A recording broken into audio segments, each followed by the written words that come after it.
ఆ రోజు సాయంత్రం మాలేగాం ఎన్నడూ చూడని హడావుడిని చూస్తుంది. ఊరంతా సినిమా కోసం తరలి వచ్చింది. మాలేగాంలో 2000 మందితో స్పెషల్ ప్రీమియర్. స్కూల్ గ్రౌండ్లో తెరవేసిన స్క్రీన్ ఎదుట వేలాది కళ్ళు ఎదురు చూస్తున్నాయి. అనురాగ్ కశ్యప్, జోయా అఖ్తర్ లాంటి సెలబ్రిటీలు చీఫ్ గెస్ట్లు. జనాల మధ్యలో ఒక స్ట్రెచ్చర్ నెమ్మదిగా ముందుకు వచ్చింది. దానిపై షఫీక్, పక్కన అతని భార్య, 2 పిల్లలు. ఈలోగా స్క్రీనింగ్ మొదలైంది. షఫీక్ కళ్ళల్లో తెర ప్రతిబింబం కనబడుతుంది. తన తాను హీరోగా చూస్తున్న మొదటి క్షణం. సూపర్ మ్యాన్ ఆగయ్యారే, షఫీక్ బాయ్ జిందాబాద్ అంటూ అరుపులు, ముఖంలో చిన్న చిరునవ్వు, ఓ తృప్తి, ఓ చివరి ఆరాటం. ఇప్పటి వరకు జీవితం తాను చూసిన కష్టాలు, కన్నీళ్లు అన్నీ మర్చిపోయాడు. సినిమా చూస్తున్నంతసేపు జనాలు నవ్వుతూనే ఉన్నారు. చప్పట్లు, పిల్లల ఎల్లు అరుపులు, గుండెల నిండా ఆనందం. ఇది చాలాదా జీవితానికనే సంతృప్తి. సినిమా పూర్తయింది. అతని కళ్ళల్లో కన్నీరు, అందులో మెరుపు, కానీ లోపలకు విశ్రాంతి. ఆ సినిమాని చూసిన 6 గంటల తర్వాత షఫీక్ మరణించాడు, ఒక విజేతల.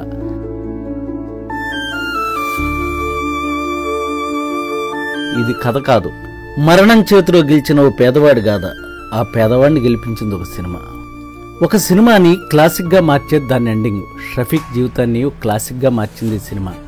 సినిమా అనేది కొందరికి వినోదం, కొందరికి వృత్తి, కానీ కొందరికి అదే ప్రాణం, అదే ఆఖరి ఆశ.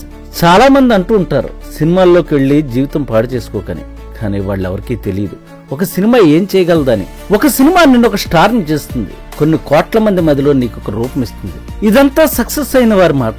కానీ ఒక పేద కూలి, అమితాబ్ అంటే పిచ్చి, అమితాబ్ అంత గొప్ప నటుడు అవ్వాలన్న ఆశ, ఇవేమీ తీరలేదు. కానీ జీవితానికి ఒక అందమైన ముగింపు దొరికింది. ఆ ముగింపు ఒక సినిమా ఇచ్చింది. సినిమా మాత్రమే ఇచ్చింది. ఆ సినిమా పేరే యహీ హై మాలేగాం కా సూపర్ మ్యాన్. అతని పేరు షఫీక్ షేక్. ఇక అతని కథలోకి వెళ్తే, మహారాష్ట్రలోని మాలేగావ్ అనే చిన్న ఊరు. అతను రోజువారీ కూలీ, దుప్పట్లు కుట్టే ఫ్యాక్టరీలో పనిచేసేవాడు. రోజు గడవాలంటే కష్టం, కానీ అమితాబ్ అంటే పూనకం. ఓ రోజు కెమెరా ముందు నిలబడాలి, హీరోయిన్ పక్కన నడవాలి, పెద్ద తెర మీద బిగ్ బీలా చెలరేగిపోవాలి. ఇది చప్పుడు లేకుండా మనసులో పెట్టుకున్న మాట. తన కళను వెతుక్కుంటూ షఫీక్ మాలేగాంలో రూపొందించే లో బడ్జెట్ స్పూఫ్ సినిమాల్లో నటించడం ప్రారంభించాడు. కాండేస్ టు గోవా, మాలేగాం కి లగాన్ ఇలాంటివి చాలా చేశాడు. పోస్టర్లో చిరునవ్వులు, యాక్షన్ కట్స్ వెనక బోల్డ్ కష్టాలు. అంతా చేస్తే అవన్నీ ఊరుదాటిన కళ్ళే. అనుకున్నట్టుగా హీరో అవలైపోయాడు. కానీ ఒక రోజు అతని కళ అతను వెతుక్కుంటూ వచ్చింది. నాజిర్ షేక్ అనే డైరెక్టర్ సూపర్ మ్యాన్ స్పూఫ్ సినిమా తీయాలనుకున్నాడు. సూపర్ మ్యాన్ కి షఫీక్ ఎంచుకున్నాడు. తెరపై ఫన్నీగా కనిపించాలి, కానీ ప్రేక్షకుల గుండెను తాకాలి. సరే అన్నాడు. ఆ సినిమా అతని కళకు వేదికైంది. కానీ అదే అతని ముగింపుకు వేదికగా మారుతుందని ఊహించలేదు. ఓ రోజు షూటింగ్ మధ్యలో డైలాగ్ చెప్పలేకపోయాడు. గొంతు బిగిసింది. హాస్పిటల్కి వెళ్ళాడు. రిపోర్ట్లో బయటపడింది నోట్ క్యాన్సర్ అని. 10 ఏళ్లుగా రోజుకు 40 గుట్కా ప్యాకెట్లు. వాటిని అతను తినలేదు, అవే అతను తినేశాయి. సినిమా స్క్రీన్ పై పొగాకు మీద పోరాటం గెలుపొందించింది. రియల్ లైఫ్ లో అదే పొగాకు అతను ఊపిరిని హరించింది. డాక్టర్లు తేల్చి చెప్పారు ఎన్నో రోజులు బ్రతకవు అని. అప్పుడు షఫీక్ తన వాళ్లతో చెప్పాడు, నాకు ఒక కోరికుంది. నేను నటించిన సినిమా నేను బతికుండగా చూడాలి. దర్శకుడు నాసిర్ షేక్ వెంటనే ఆగమాగ్యాల మీద ఎడిటింగ్ పూర్తి చేశాడు. అయితే ప్రీమియర్ షో అనగానే రెడ్ కార్పెట్లు, కెమెరా ఫ్లాష్లు, స్వాగత సత్కారాలు ఏమీ లేవు. మాలేగాం మొత్తం కదిలి వచ్చింది. నిజం చెప్పాలంటే అక్కడ ప్రీమియర్ జరగలేదు. అతని కోసం ఓ ప్రార్థన జరిగింది. వాళ్ల మధ్య కూర్చుని తన కళను తెరమీద చూస్తూ అంతులేని శాంతిని అనుభవించాడు. ఆ సినిమా చూసిన 6 గంటల తర్వాత వర్ణించలేని తృప్తితో తన జీవితానికి వీడ్కోలు చెప్పాడు. కళ్ళను సాకారం చేసుకోవటం మనిషి జీవితంలో నిజమైన గెలుపు.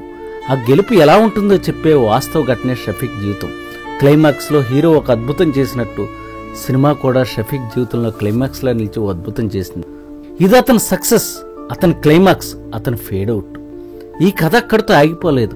సూపర్ మ్యాన్ ఆఫ్ మాలేగాం అనే డాక్యుమెంటరీ ద్వారా అతని జీవితం ప్రపంచం చూసింది. ఫెస్టివల్స్ గెలిచింది, అవార్డులు కొట్టింది. కానీ మన గుండెని గెలిచింది షఫీక్ చిరునవ్వే. ఇప్పుడు మాలేగాంలో సూపర్ మ్యాన్ తిరిగి వస్తాడా తెలియదు.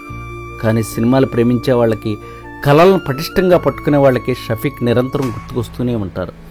ఎందరో నవ్వించే కథలు చెప్తారు, కానీ కన్నీటి తడిలో మెరుస్తూ మన గుండెని హత్తుకునే కథ అది కేవలం నిజ జీవితం మాత్రమే చెప్పగలదు.